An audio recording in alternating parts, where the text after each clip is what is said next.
Bom dia, galerinha do primeiro ano. Aqui é o professor Ramiro Costa, professor de Geografia. Vamos a mais uma aula de Geografia. Bem, hoje nós vamos fazer diferente. Hoje eu não vou aparecer no vídeo. Passei alguns slides para vocês. Hoje o tema da nossa aula é sobre cartografia, a história dos mapas. História dos mapas, galerinha. Então, antes de iniciarmos a nossa aula, vamos lá, se inscreve no canal da escola ou no canal do professor Ramiro Costa, tá? Dá um likezinho lá, dá um joinha lá no vídeo, se gostou, então tá. Então vamos dar início. Gente, ó, alguém já se perguntou como os mapas eles se desenvolveram durante os períodos históricos? Bem, nesse primeiro slide aí, a gente vê, eu coloquei para vocês, a representação de 4 tipos de mapas que foram representados durante a história. No próximo slide nós vamos ver o seguinte: antes da invenção da escrita, os homens já faziam mapas para representar os lugares onde viviam e por onde passavam. Com o aparecimento das primeiras civilizações, como lá na Mesopotâmia, civilização grega, o Egito e a China, a expansão dos seus territórios, os mapas passaram a ter ainda maior importância. Era necessário conhecer os limites e as áreas dominadas e as possibilidades de ampliação de suas fronteiras. Observem só a importância dos mapas na antiguidade, gente, tá? Bem, os mapas na antiguidade. O primeiro mapa que se tem notícia, gente, que se sabe, ele foi encontrado na Mesopotâmia. Ele foi feito pelos babilônicos. Ele representa o rio Eufrates e acidentes geológicos próximos. Ele foi feito, gente, em uma pequena placa de barro que cabe na palma da mão. E esse mapa, denominaram ele como o mapa de Garsur. Anotem aí, não vamos esquecer de anotar no caderno de vocês essas informações da nossa videoaula. Temos aí essa representação, já é uma representação em um papel, de como é esse mapa de Garsur. Observem aí, galerinha, olhem só as montanhas, representando aí o rio Eufrates, lá na Mesopotâmia. Bem, temos um outro mapa aqui. Esse, gente, é o mapa indígena das Ilhas Marshall. Se vocês pegarem o livro de vocês, esse mapa aí é que ilustra o capítulo do livro de vocês. Ele é feito com gravetos e ele representa uma área oceânica do arquipélago, formado pelas Ilhas Marshall. Ilhas Marshall que ficam no Oceano Pacífico, a noroeste da Austrália. E algumas ilhas, elas nesse mapa estão representadas por conchas presas a esses gravetos. Tem uma representaçãozinha aí, mas se vocês tiverem curiosidade, observem lá a ilustração que ilustra o capítulo do livro de vocês, que vocês vão ver mais com maior detalhe como é esse mapa. Bem, uma das civilizações que mais contribuiu para a cartografia e o desenvolvimento dos mapas foram os gregos. Usando-se da trigonometria, o grego Erastótenes mediu a circunferência da Terra, chegando bem perto dos 40.070 quilômetros reais. Nesse cálculo que ele fez, segundo ele, lá muito antes de Cristo, ele chegou à conclusão de que nos seus cálculos dizia que a circunferência do globo terrestre era de 45.000 quilômetros. Observem só que Erastótenes ele fez esse cálculo se utilizando apenas de instrumentos que tinha na sua época. Ele não tinha todo esse aparato tecnológico que nós temos hoje, de satélites, GPS, etc, etc, etc. Tá? E ele foi bastante importante, gente, principalmente que ele desenhava os mapas de acordo com as conquistas do grande conquistador Alexandre o Grande. Alexandre o Grande contratava o Eratóstenes justamente para fazer os mapas de suas conquistas territoriais do seu império. Outro grego também, Anaximandro de Mileto, ele representava o mundo como um círculo achatado, onde estava o continente europeu, o continente asiático e o continente africano, circundado por um oceano.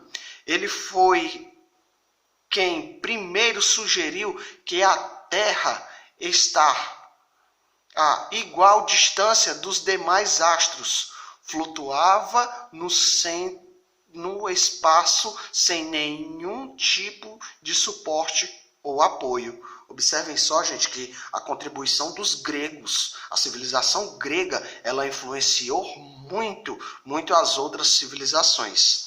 Observem só, ela influenciou não só na geografia, mas a civilização grega influenciou na história, influenciou na medicina, na filosofia, nem se fala.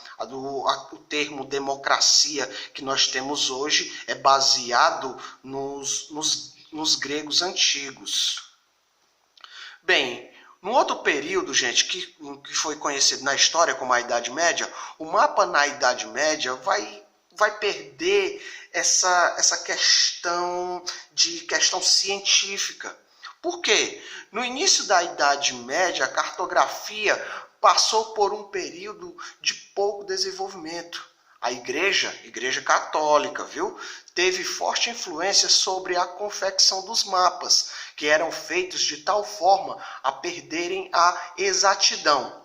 Ou seja, eles não estavam nem aí para as questões do relevo, o que o relevo apresentava. As determinações religiosas impostas pela Igreja Católica fizeram com que o conhecimento científico empregado nos mapas fosse substituído por símbolos e representações cristãs, como nós vamos ver agora. Os mapas, eles são representados de acordo com o que a Bíblia falava.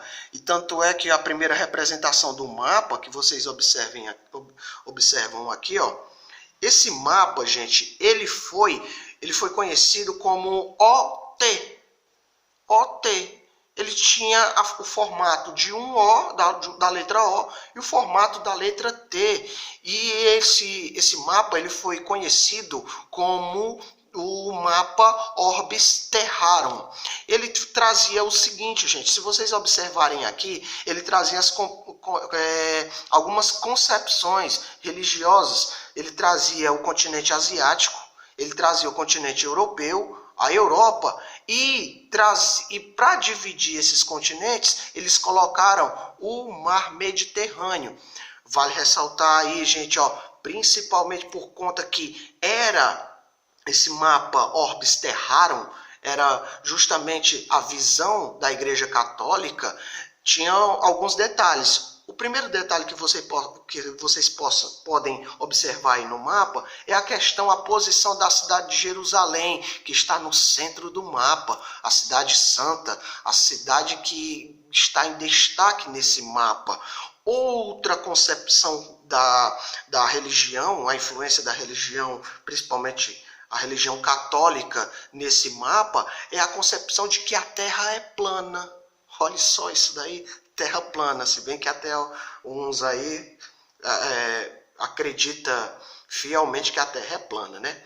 Vamos ver aqui uma outra representação de um outro mapa, também do período medieval, onde traça o seguinte, ali no centro Jesus Cristo, os anjos, e não dá para ver com exatidão, mas também tem a Terra Santa, Jerusalém, como o centro do universo. Observem só aí que a Terra circular, só que na concepção da Idade Média, a Terra era plana.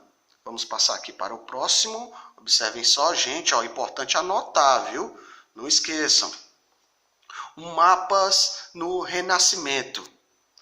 Bem, com o fim da Idade Média, gente, e no início da Idade Moderna e o aparecimento das grandes navegações, a cartografia toma mais um fôlego e iniciam os trabalhos para mapear o novo continente que o continente americano.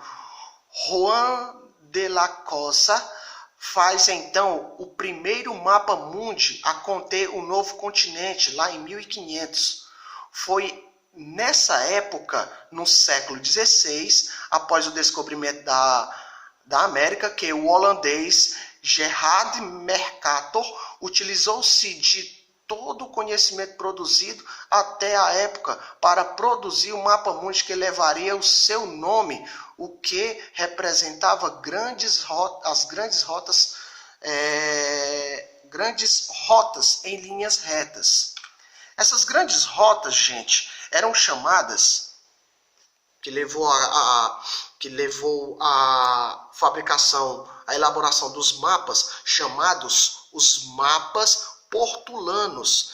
Mapas portulanos, gente, nada mais era do que cartas náuticas. Esses mapas auxiliavam justamente os navegadores que iam para novas terras. Ele, com o auxílio da bússola e outros instrumentos, pegava esses mapas, e esses mapas chamados portulanos, observem só aí, que tem várias linhas retas. E esses mapas, chamados mapas portulanos, foi desenvolvido muito, primeiramente, em Portugal, e ligavam um porto ao outro, tá? E temos aqui, gente, ó, um planisfério de Mercator. Um planisfério de Mercator. Aí, como ele imaginava o mapa mundi. Observem só, vale ressaltar o seguinte, ó. Ênfase nisso daqui. Mercator, gente, por ele ser um espanhol, do continente espanhol, ele vai dar importância no seu mapa, na representação de Mercator, ele vai dar destaque ao continente europeu. Ele vai dar um destaque que, se você pegar um mapa mundi, você vai observar que aqui o continente europeu está em destaque, está maior do que o normal. Ele colocou isso de o quê? Para dar destaque ao continente europeu. Então, gente, espero que vocês tenham compreendido alguma coisa, tá? Então, encerramos por aqui. Não esqueçam de se inscrever no canal, tanto no canal do professor Ramiro Costa, como no canal da Escola Zumir H6. Então, gente, bons estudos, tá? Alguma dúvida, me procurem. Um abraço a todos.